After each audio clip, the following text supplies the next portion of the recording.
आज ही Doubtnut app download करें। Doubtnut पर होगा अब आपके सभी मैथ्स, केमिस्ट्री, फिजिक्स और बायोलॉजी डाउट्स का सफाया। बस अपने क्वेश्चन की फोटो खींचो, उसे क्रॉप करो और तुरंत वीडियो सोल्यूशन पाओ। Download now.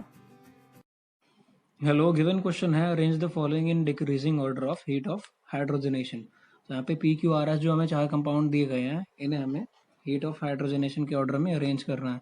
तो heat of hydrogenation basically depend किस पे करती है? Heat of hydrogenation is inversely proportional to stability.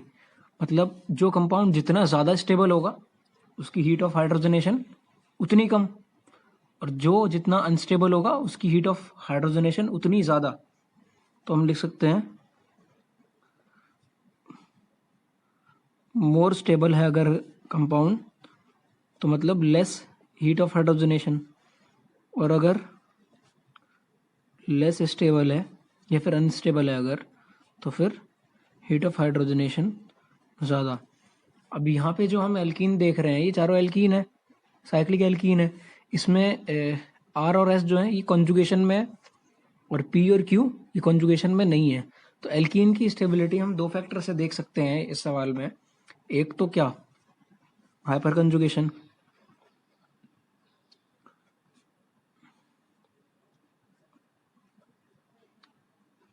और दूसरा रेजोनेंस। तो जो कंपाउंड रेजोनेंस में है वो ज़्यादा स्टेबल है और जो रेजोनेंस में नहीं है वो कम स्टेबल है। तो रेजोनेंस में कौन कौन से हैं? आर और एस, ये कौन से हैं? Resonance stabilized. और पी और क्यू इसमें कॉन्जुगेशन नहीं है तो ये रेजोनेंस स्टेबलाइज्ड नहीं है। आर और एस है हमारे रेजोनेंस स्टेबलाइज्ड कंपाउंड्स। तो ये ज़्यादा स्टेबल होंगे आर और एस, क्योंकि रेजोनेंस स्टेबलाइज्ड हैं तो ये more stable then P and Q. P and Q से इन दोनों की स्टेबिलिटी जो है वो ज़्यादा होगी। ठीक है, तो अगर हम स्टेबिलिटी ज़्यादा है इन दोनों की तो हीट ऑफ हाइड्रोजनेशन पी और क्यू दोनों से ही कम होंगे। तो अगर इन दोनों में हम डिसाइड करें कि कौन सा ज़्यादा स्टेबल है कौन सा लेस, तो अब हम कैसे देखेंगे? अब हम हाइपर कंजुगेशन से देखेंगे। हाइपर कंजुगेशन हम कैसे देखते हैं? Number of alpha hydrogen.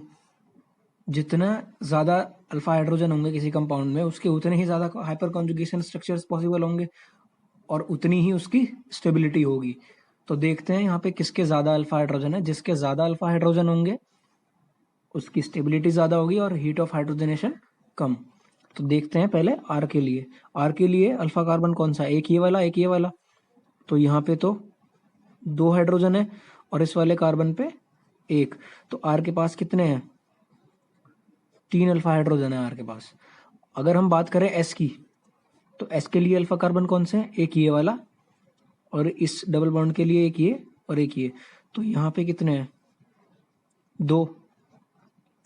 यहाँ पे भी 2 और यहाँ पे हैं 3 अल्फा हाइड्रोजन। तो 1 2 3 4 5 6 7 कितने हो गए?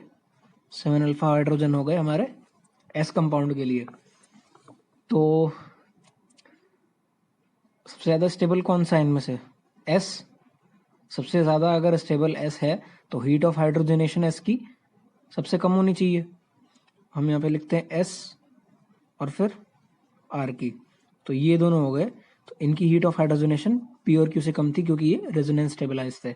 अब हम पी और क्यू की बात करें तो पी और क्यू आर और एस से ज़्यादा अनस्टेबल है। अब इनमें भी हम इन दोनों की स्टेबिलिटी कैसे देखेंगे? Similarly number of alpha hydrogen. तो अगर हम पी की बात करें पहले, तो इसके लिए ये और ये वाला कार्बन जो है ये अल्फा कार्बन है। तो हाइड्रोजन गिन लेते हैं, 1 2 और इस वाले पे कितना होगा? 3। तो टोटल कितने हो गए? 3 अल्फा हाइड्रोजन।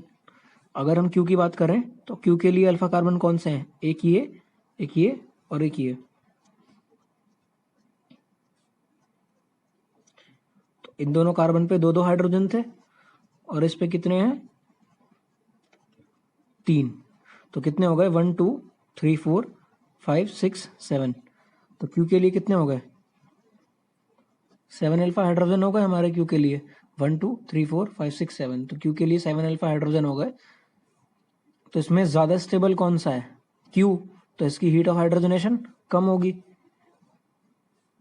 इसके, तो ये सबसे हमारा अनस्टेबल है, तो इसकी हीट ऑफ हाइड्रोजनेशन सबसे ज्यादा।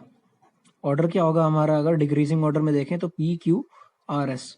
तो अगर मैच करें ऑप्शन से तो ये हमारा करेक्ट आंसर हो जाएगा, पी क्यू फिर आर और एस। क्लास 6 से 12 से लेके नीट, IIT, जेई मेंस और एडवांस के लेवल तक 10 मिलियन से ज्यादा स्टूडेंट्स का भरोसा। आज ही डाउनलोड करें डाउटनेट ऐप या व्हाट्सएप कीजिए अपने डाउट्स 8400 400 400 पर।